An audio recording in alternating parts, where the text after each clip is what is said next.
The notification popped up while I was reviewing quarterly reports in my home office. Brandon had tagged me in another post, probably another startup update or team photo. I clicked through, expecting the usual entrepreneurial cheerleading that filled his social media these days. Instead, I found myself staring at a photo of him and Melissa, my ex-husband Derek's wife, at some tech conference. They were both wearing matching company t-shirts, holding champagne glasses, grinning at the camera like they'd just conquered the world. The caption read, "Shout out to my stepmom at Melissa Kingsley for teaching me real work ethic. While some people make excuses and play victim, she showed me how to grind. Success isn't inherited, it's earned. Hashtag no excuses, hashtag startup life, hashtag real mentorship." I read it twice, then a third time. Some people make excuses and play victim. The dig wasn't subtle. For the past year, Brandon had been increasingly vocal about how Melissa, a pharmaceutical sales rep with Married Direct 18 months ago, had transformed his mindset. How she taught him about hustle culture and grinding and all the buzzwords that apparently meant more than the 24 years I'd spent building the foundation of his life. I liked the post. Then I closed Facebook and returned to my quarterly reports. The irony wasn't lost on me as I reviewed the portfolio I'd built over 2 decades while everyone thought I was playing victim as a single mother. 32 companies, angel investments made quietly, strategically, most returning 10 to 20 times what I put in, including a $500,000 investment in a promising tech startup called NextGen Solutions, Brandon's company. He didn't know, of course. I'd invested through a holding company, just another name on a long list of investors his business partner had secured. Brandon thought he'd earned that funding through his brilliant pitch and Melissa's networking connections. He had no idea his lazy mother had been the one to tip the scales. I minimized the spreadsheet showing NextGen's burn rate, higher than it should be, concerning for a company only 18 months old, and made myself dinner: salmon, roasted vegetables, a glass of good wine. The same quiet evening routine I'd maintained for years while building an empire no one knew existed. The comments on Brandon's post were already piling up. His startup friends praising the grind, Melissa responding with prayer hands and fire emojis, Direct adding something about surrounding yourself with winners, and scattered throughout, people who knew our history staying conspicuously silent. My phone buzzed. A text from my daughter Emma. "Did you see what Brandon posted? I'm about to comment and end his whole career." "Leave it," I replied. "He's entitled to his opinion." "Mom, he basically called you lazy. After everything you did." "Emma, let it go." She sent back angry emojis but didn't comment on the post. Good girl, she knew better than to start family drama on social media, a lesson her brother apparently hadn't learned. I thought about Brandon at 15, crying in my arms after Direct left us for his second wife. Not Melissa, she was number 3. How I'd held him while he sobbed about not being good enough, about failing to keep his father interested. How I'd worked 16-hour days to keep our house, pay for his coding camps, buy the computer equipment he needed to chase his dreams. But apparently, that was making excuses, playing victim.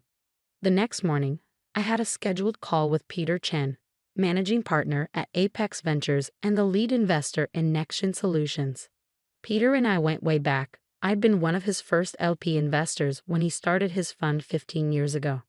"Catherine," his voice was warm through the phone, reviewing the quarterly reports. "Need to talk about NextGen." I noticed the burn rate. I said carefully, "It's worse than that. They're pivoting again. 3rd time in 6 months. And frankly, the CEO seems more interested in playing startup founder than actually building a sustainable business." Brandon, my ambitious, unfocused son who thought success meant ping pong tables and kombucha on tap rather than solid unit economics. "What are you thinking?" I asked. "I'm thinking it's time to pull our support. Without lead investor confidence, the other funds will follow. But I wanted to check with you first, given your stake." I stared at the photo on my desk, Brandon at his college graduation, beaming his arm around me, back when I was still mom, not some people who make excuses. "Do what you think is best for the fund," I said quietly. "You sure? This is business, Peter. Treat it like any other investment." "Understood. I'll make the calls today." After we hung up, I sat in the silence of my office, surrounded by the evidence of 20 years of strategic investing. The lazy single mother who'd turned a small divorce settlement into a portfolio worth 8 figures, who'd done it all while raising 2 children, never missing a school event, never letting them see the 16-hour days and sleepless nights. But Melissa had taught him work ethic. I pulled up Nextion's corporate structure. Beyond my investment, I held another card, the building where they'd gotten their below-market lease. I owned it through another holding company, had given them a sweet deal because I'd been proud of my son for following his dreams. One email to my property manager. Please send Nexion Solutions notice of non-renewal for their lease. Standard 60-day terms. It wasn't vindictive. It was business. The same kind of business Brandon claimed to understand now that Melissa had shown him how to grind. 48 hours later, my phone exploded with calls. Brandon's number appeared repeatedly, but I was in back-to-back meetings with companies that actually appreciated their investors. Emma texted updates. Brandon's melting down on his Instagram stories. Now he's subtweeting about fair weather investors. Oh my God, he just posted about being betrayed by people who don't understand vision. I didn't check any of it. I had work to do. Real work. The kind that built wealth quietly, steadily, without needing to broadcast every move on social media. Thursday evening, Derek called. I almost didn't answer but decided to hear him out. Catherine, what the hell is happening? Brandon's company is imploding. Investors are pulling out. His lease isn't being renewed. And this concerns me how? Don't play dumb. This happens right after his Facebook post. That's not a coincidence. You're right, it's not. I poured myself wine, settling into my favorite chair. It's consequences. Your son publicly declared that I'm someone who makes excuses and plays victim. So I decided to stop making excuses for him. What does that mean? It means I've been silently supporting his success while he credits Melissa with teaching him work ethic. So I removed my support. Silently. You what? How could you even? Direct, do you know why Brandon got funding so easily? Why he got that beautiful office space at 40% below market rate? Why doors kept opening for him despite his complete lack of business experience? Silence. Because the lazy single mother who makes excuses has been his guardian angel, every step of the way. But since Melissa taught him everything about success, I'm sure she can help him figure this out. Catherine, this is his dream. No, this was his hobby funded by my strategic investments. His dream apparently involves grinding and hustling and all the things Melissa taught him. So let him grind. I hung up. By Friday, the full scale of the disaster had hit. Without Apex's backing, other investors got nervous. Without the favorable lease, Nextion's already high burn rate became untenable. The company that had been valued at $10 million on paper was suddenly looking at bankruptcy. Brandon finally caught me at home on Saturday morning, showing up unannounced, looking haggard in a wrinkled version of his usual startup uniform. Mom, he said when I opened the door. Just Mom, not Catherine, not the woman who makes excuses. Can we talk? I let him in. He walked through the house he'd grown up in, past the wall of photos documenting his journey from baby to startup founder, finally slumping onto the couch where he'd spent countless hours coding as a teenager. My company is dying, he said without preamble. I heard. Apex pulled out, then Bright Capital, then everyone. Our lease isn't being renewed. I can't get meetings with anyone. It's like I've been blacklisted overnight. Have you talked to Melissa? I'm sure her work ethic lessons cover crisis management. His face flushed. This isn't about. He stopped. Wait. You know something. I sat across from him, studying my son. 24 years old, brilliant when focused, terrible at seeing the bigger picture. What could I possibly know? I'm just someone who makes excuses. Mom, please. My entire future is falling apart.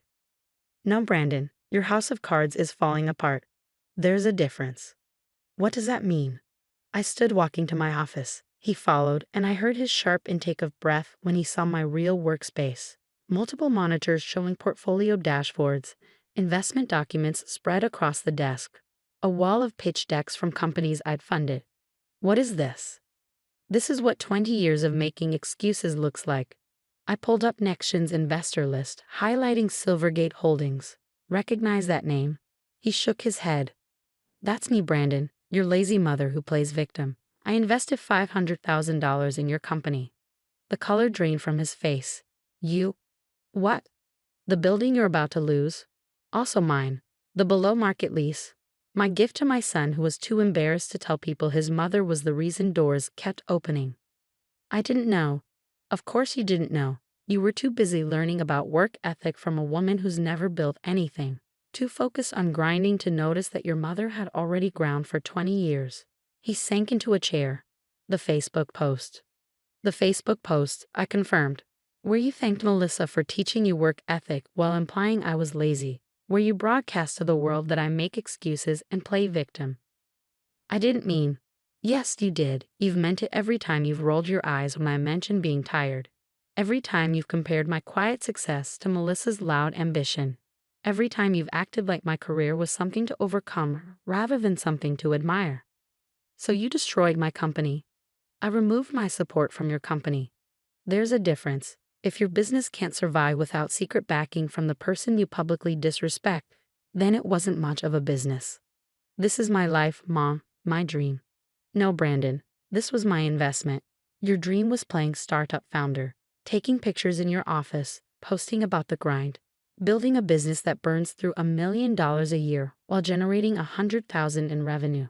He was crying now, the same way he cried at 15 when his world fell apart. But I didn't pull him into my arms this time. Some lessons had to be learned the hard way. What do I do? He asked finally.